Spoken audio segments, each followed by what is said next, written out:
Hello and welcome to the Woman Fully Alive podcast. I'm your host, Madeleine Eames. And as you can see today, I'm coming to you from my cottage where I live and work sometimes, especially in the depths of winter when it's cold outside and it's cozy here. So that's my different background. So I'm so glad that you're here with me today. This podcast is all about women expanding at midlife and beyond, and why that is the perfect time, and why anybody, including you, can do this. It's not some special technique meant for only some people. This is for you. Yes, especially you. So today what I'm really going to talk about is, what if your purpose here was to be able to expand through the contractions, to stay open through what keeps you small, to stay open in this world through the extremes. Now, we have a natural tendency in our central nervous system to retract, to contract from things we don't like, from things that are painful, from things that are hurtful. And that's a really important survival mechanism. But as you might start to find out, if you keep on following my podcasts and my teachings, is that it's like we get pricked and we retract. But we're getting pricked all the time. And, we're actually pricking ourselves a lot of the time. So what does this actually mean for my own expansion? Anytime we resist something, anytime we're fighting against something, we create this armor in our body that resists everything. So does this mean I just lie down and open up to everything and become like a jellyfish? No. It means that we start to become really aware of where we are pricking ourselves and going ouch and retracting, and being able to practice staying open through it. Now, staying open through the extremes is really what this world is asking of us right now.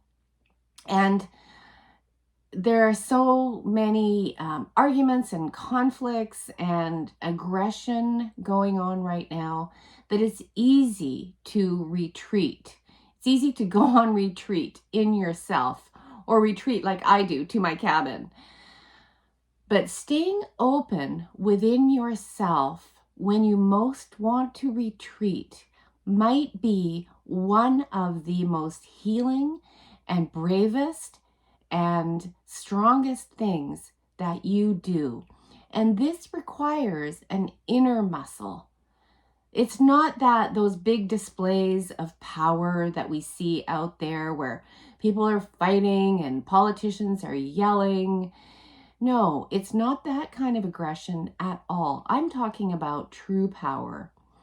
And actually, this is the true power of love. So let's take an example. If you have a relationship that's very stressful for you, and it's someone that maybe right now, you have them in your life, and that's the way it is right now. And nobody says you have to cancel everybody that gives you stress, because pretty much everybody in some way gives us some kind of stress, because we're all different. It's natural. But let's take, for example, a partner, or let's take a friend. So this friend, you can see she drains you, gives you some stress. Yet there's some part of you that still wants to be in her circle and be around her. So maybe when you're around her, you feel yourself contracting and okay, it's time for me to go. And you can feel all these pricks happening in your body. And I mean, like pricking a balloon almost.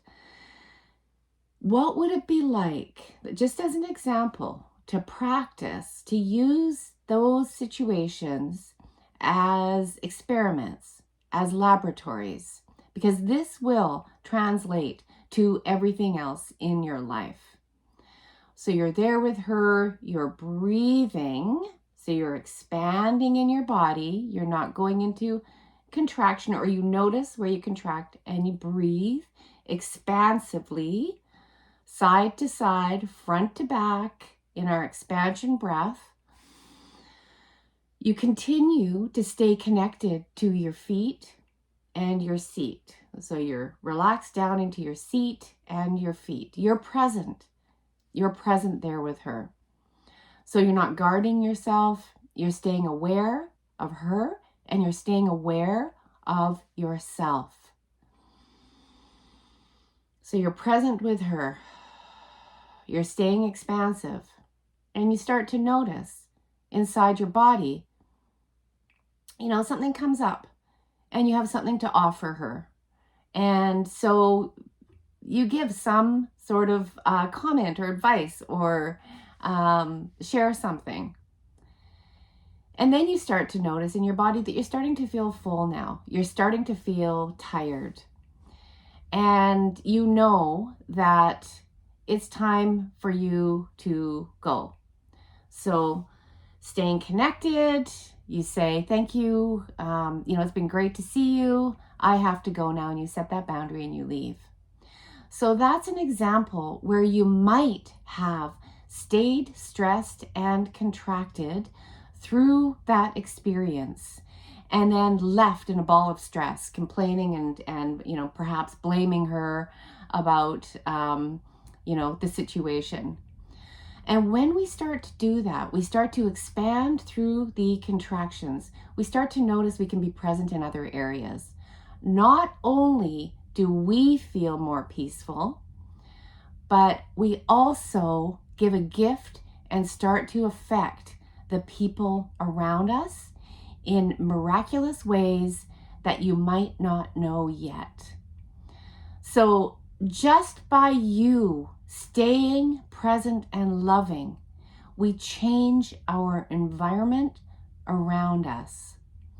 But mostly, we feel more peaceful and more ease in our own bodies.